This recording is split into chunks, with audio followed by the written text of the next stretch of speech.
Hello guys, welcome back to our YouTube channel. അപ്പോൾ ഇന്ന് നമ്മൾ ഉണ്ടാക്കാൻ പോകുന്നത് കപ്പ വിത്ത് ചിക്കൻ കറിയാണ്. അപ്പോൾ അതിന് വേണ്ടി ഞാനൊരു 3 കപ്പ എടുത്തിട്ടുണ്ട്. അത് ചെറിയ പീസസ് ആയിട്ട് മുറിച്ചിട്ടുണ്ട്. അത് നമുക്ക് നല്ലോണം വൃത്തിക്ക് കഴുകണം. കഴുകിക്കൊണ്ടിരിക്കുകയാണ്. അപ്പോൾ കഴുകിയിട്ട് അതിനെ ഊറ്റി എടുത്ത് വെക്കാം. അതിന് ശേഷം നമ്മളിനി ചിക്കൻ്റെ പരിപാടി നോക്കാം. ചിക്കൻ ചെറിയ ചെറിയ പീസസ് ആയിട്ട് മുറിക്കുക. എന്നിട്ട് അത് ചെറിയ ചെറിയ പീസസ് കറിക്കുള്ള വലുപ്പത്തിൽ മുറിച്ചിട്ട് നമ്മൾ അതിലേക്ക് ഉപ്പ്, പിന്നെ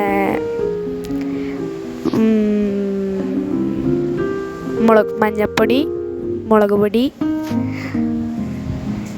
ഗരം മസാല,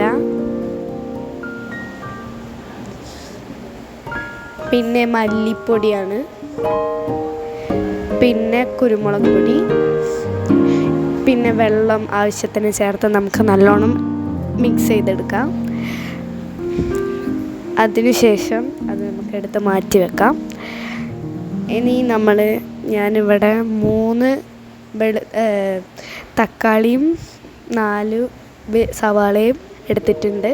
പിന്നെ കരിവേപ്പിലയും മല്ലിച്ചപ്പും, പിന്നെ ഇഞ്ചി വെളുത്തുള്ളി പേസ്റ്റ്, പിന്നെ നമ്മൾ വെള്ളം തിളപ്പിക്കാൻ വെച്ചിട്ടുണ്ട്. ആ നേരത്തിലേക്ക് ചട്ടിയിൽ ചൂടായതിനു ശേഷം ചിക്കൻ ഇട്ട് വെള്ളം കുറച്ച് ഒഴിച്ച് കൊടുക്കാം.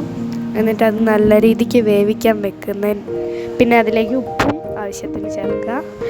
അടുത്തതിൽ ചീനച്ചട്ടിയിൽ വെളിച്ചെണ്ണ ഒഴിച്ച് ഗാർലിക് പേസ്റ്റ് ഇടുക. നല്ല രീതിക്ക് ഇളക്കി പച്ചമണം മാറുന്നവരെ ഇളക്കാം. പിന്നെ നമ്മളതിലേക്ക് സവാള നല്ലോണം വഴറ്റണം കേട്ടോ. സവാള, പിന്നെ തക്കാളിയാണ്. പിന്നെ ഈ സവാള ഞാൻ 4ഉം തക്കാളി 3ഉമാണ് എടുത്തിട്ടുള്ളത്. ഇത് വെള്ളം തിളയ്ക്കാൻ തുടങ്ങുന്നുണ്ട്. ചിക്കൻ അതാ വെന്ത് വരുന്നുണ്ട്. പിന്നെ പൂള നമ്മൾ തിളയ്ക്കുന്ന വെള്ളത്തിലേക്ക് ഇട്ട് കൊടുക്കുക. പൂള ഒരു കപ്പ.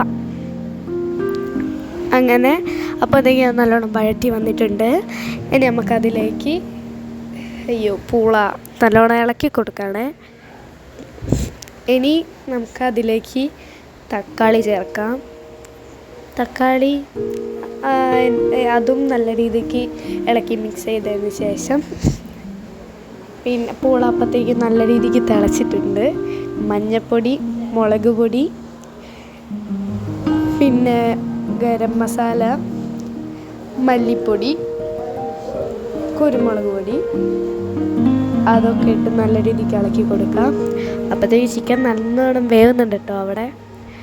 അതിനുശേഷം നമ്മളത് ആ മിക്സ് ചിക്കനിലേക്ക് ഇട്ട് നല്ല രീതിക്ക് ഇളക്കി കൊടുക്കാം. നല്ല അടിപൊളി ചിക്കൻ കറി റെഡിയാവാനായിട്ടുണ്ട്. ഇനി ഒന്ന് വേവിച്ചിട്ട് മൂടി നല്ലോണം വേവിച്ചെടുക്കാം. അതാ തിളയ്ക്കാൻ തുടങ്ങിയിട്ടുണ്ട്. ഇനി നമുക്കത് മൂടി വെക്കാം. പൂള അപ്പോഴത്തേക്ക് നല്ല പരുവത്തിലായി വന്നിട്ടുണ്ട്. മല്ലിച്ചപ്പ്, കരിവേപ്പില, പിന്നെ മല്ലിച്ചപ്പ് ഇട്ട് നല്ല രീതിക്ക് ഇളക്കി മൂടി വെക്കാം. പിന്നെ നല്ല അടിപൊളി ചിക്കൻ കറിയാണ് കേട്ടോ. നല്ല മണമൊക്കെ വരുന്നുണ്ടായിരുന്നു. മൂടി വെച്ചിട്ടുണ്ട്. നമുക്കതിലേക്ക് പൂള നമുക്ക് നല്ലോണം ഇളക്കി വെള്ളം ഊറ്റിയെടുത്തിട്ടുണ്ട്. അങ്ങനെ ഇനി നമ്മൾ വറവിടാൻ പോവാണ്. ചീനച്ചട്ടിയിലേക്ക് വെളിച്ചെണ്ണ ഒഴിച്ച് നല്ല രീതിക്ക് ചൂടായതിനു ശേഷം കടുക് ഇട്ട് കൊടുക്കാം. കടുക് നല്ലോണം പൊട്ടണം കേട്ടോ. പിന്നെ അതിലേക്ക് കരിവേപ്പിലയും പിന്നെ ഉണക്കമുളകും ഇട്ട് കൊടുക്കാം. പിന്നെ അത് നല്ലോണം മിക്സാക്കിയിട്ട് നമ്മളെ പൂളയിലേക്ക് ചേർക്കുക. എന്നിട്ട് നല്ല രീതിക്ക് അങ്ങോട്ട് ഇളക്കി കൊടുക്കുക. പൂള ഇളക്കുമ്പോൾ ശ്രദ്ധിക്കണേ, പൊടിഞ്ഞു പോകും. അപ്പോൾ നമ്മളത് നല്ലോണം ഇളക്കി കൊടുത്തിട്ടുണ്ട്. നല്ല അടിപൊളി പൂളയാണ് കേട്ടോ. അയ്യോ, വയൽ വെള്ളം ഊറുന്നുണ്ട്. അപ്പോൾ ഇനി നമ്മൾ സെർവ് ചെയ്യാനുള്ള ടൈം ആയിട്ടുണ്ട്. പ്ലേറ്റിൽ നല്ല അടിപൊളി കട്ടൻ ചായയും കൂടി. അരേ വാ.